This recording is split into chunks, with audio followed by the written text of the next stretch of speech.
Holloway, and I'm running in the 82nd District in Meriden. And I love being Republican.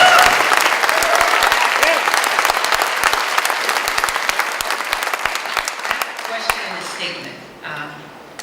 I want to say thank you for sharing, because I've always said the reason why African Americans are not Republicans is because they've never seen it. They really haven't. Because I asked my mother today, I said, well, how come you're a Democrat? She said, because I've never seen any Republicans ever come here. And I live in a housing development, and yes, they do piss on the floor and the elevator, and they do bully people. I know, because that's how I learned how to fight. And I'm really good at it.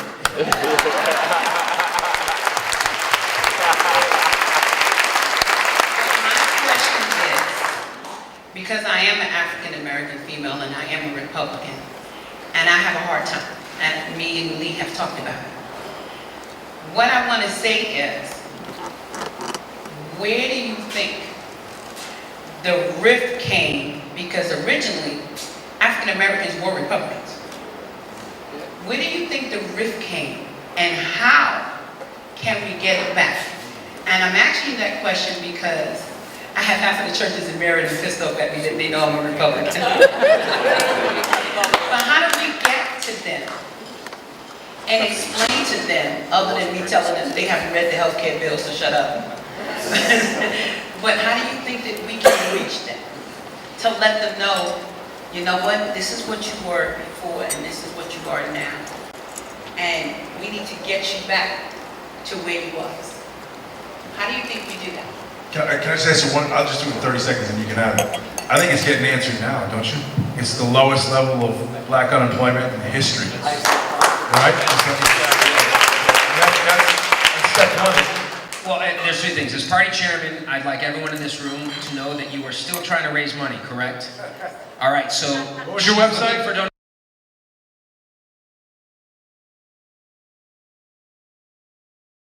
Well, there's two things. As party chairman, I'd like everyone in this room to know that you are still trying to raise money, correct? All right, so what was your website? For donations. No, and I'm not kidding. I need 2.5 grand. There you go. That's it. And you can take, how much is the most you can take? 250 per person. All right, so if 20 people in this room gave $100, she's qualified and she's going to have a great fight on her hands, and we're going to take that seat. So just anyone in this room that's feeling charitable, 20 donations gets her to the point she needs to be. So, you know, for me, what I think we have to understand, and it always go back to articulating who we are as Republicans. And one of the things we have to understand is that it doesn't matter what color, race, religion, it doesn't matter what we are. We as Americans want three things: a safe place to live, a job, and a good school for our kids. That's what we all want, right? And so the argument we need to make, and in particular when I've said this a lot, I think the key for Republicans to win African American votes, and it's great the unemployment stuff, but it's about the future. It's about talking about education.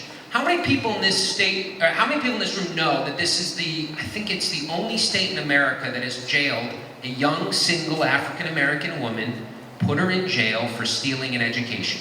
How many people knew that? Show of hands. For those that don't know, she was sentenced to 12 years. Now, I got in trouble with the media because they kept saying, oh, it was because of other things. She got sentenced to 12 years.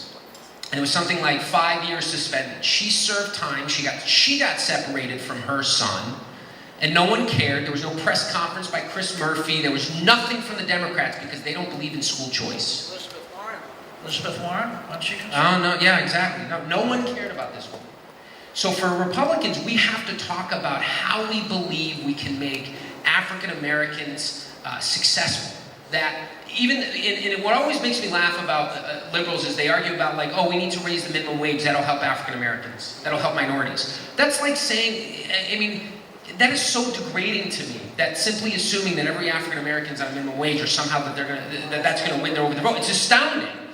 But the truth is we have to show what a future would look like, that, you know, investing in people. As Republicans, we want to invest in people. I often joke, if you want to go into an inner city, we should offer a complete overhaul. Instead of giving $1 billion in corporate subsidies, we should be going and finding adults working minimum wage jobs, retrain them, and set them on a path to prosperity, because that's what the Republican Party represents. The only color we believe in is green, and we want more money, we want it more in your pocket. That's it. And it's true. And those are the types of things we have to be explaining to the families in the African American community and the Latino community, that we want opportunity. We want you to be able to rest your head easy at night, that your neighborhoods are safer, that your children are getting educated, and you have a safe, secure job. And we don't do a good enough job of that, but I think we have to get more articulate and direct about those conversations and get comfortable in talking in those communities about those things. You asked the question, when did this switch of parties begin? And I would argue it began around the time of the Civil Rights movement and the Great Society. In Washington, D.C., I worked on the Senate Intelligence Committee. The vice chairman was Daniel Patrick Moynihan of New York, who wrote a very famous piece for the Nixon administration that essentially said Great Society programs are destroying the African American or the black family because welfare benefits go to pregnant girls who don't have husbands and a variety of other criteria. And so the black family was coming apart because of Great Society programs that were largely urban-based. And that, in my opinion, and certainly in the opinion of Daniel Patrick Moynihan, a liberal Democrat, was a contributing factor. And I think that I've always felt that the best social program in the world is a job. And if we can provide jobs and keep families together, they can solve their own problems themselves. That's right. That's right. But that's just my own opinion. The only thing I want to point out, there's a great old campaign poster, I think it's from the 1920s, there was a presidential election, and this is how tragic it was. It's at the Watkinson Library, Trinity, that's where I went to college in Hartford, and the only reason, because I remember vividly, it's standing out in my mind, it was a young African-American boy looking into the distance, and there was someone literally hung in effigy. It was hanging. It was probably represented their father or some family member. And on the top of it, all it said was, "Vote Democrat." So it was a threat. It was a threat to say either you're going to vote Democrat or you're going to get hung, is essentially what that campaign, it was a campaign poster. It is, and I'll never forget looking at that and thinking, oh my God. And that's where a lot of that comes from, this utter fear passed down through generations of anything that's not a Democrat. I truly believe that. So I have two answers for you. Answer number one is we don't have to discuss it or debate it or pontificate about it. Trump is at 36% approval among black Americans. So if you get him jobs, if you get him prosperity, you're going to win him over. I don't think we need to argue any more about it. Donald Trump has done it. If the economy's good, then I think we can win over black voters. But I just think Trump needs to literally kind of back that up by going into the black community and walking through St. Louis and Chicago and Detroit and Baltimore and campaigning in black neighborhoods and talking more and more to black people. Number two is, I would run ads all day long saying, Chicago, you really want to vote Democrat? Do you want Chicago? Who is fighting in the Democratic Party? Every time a black male is killed by a white cop, nationwide riots, nationwide protests, buildings burned to the ground. But every single weekend, 70 blacks are shot in Chicago. Not one Democrat gives a damn. That's right. What do they care? They don't, because it doesn't get them a headline. In the end, there's a black genocide on the streets of Chicago and Baltimore and Detroit and Cleveland and New Orleans. And nobody in the Democratic Party cares, A. And B, more importantly, who runs those cities? Democrats. 100% Democrats. I was born in '61. Since 1960, Detroit's been run by Democrats. 57 years old is my age. Detroit is never, the thought of a Republican on the streets of Detroit is a rumor. There are no Republicans in Detroit. There are no Republicans in Chicago. So what have Democrats ever done for black Americans except addict them to welfare? Other than that, poverty, welfare, and misery.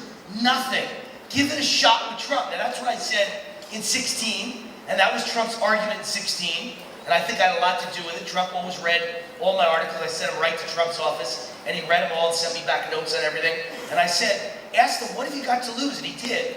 But now he's got facts on his side. He's got proof. He does care about black Americans, and he's done a great job. I think we're going to do very well the next election, and this is what scares the bejesus out of the Democratic Party. Because if Trump gets 20% of the black vote, forget 36, 15 or 20, we win by landslides for the rest of all time. That's a sea change, a generational change. If we get 20% of the black vote, you can never beat us again, Democrats. And if you don't think they're scared about that, then how do you explain the fact that 2 minutes after he's at 36% black polls, all of a sudden Omarosa, who I'm certain is paid off by the Democratic Party, is out there saying he used the N-word. They just can't let him make inroads. They're scared to death.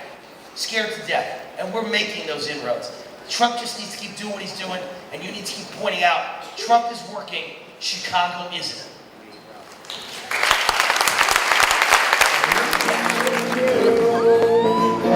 Gosh, we need people like you.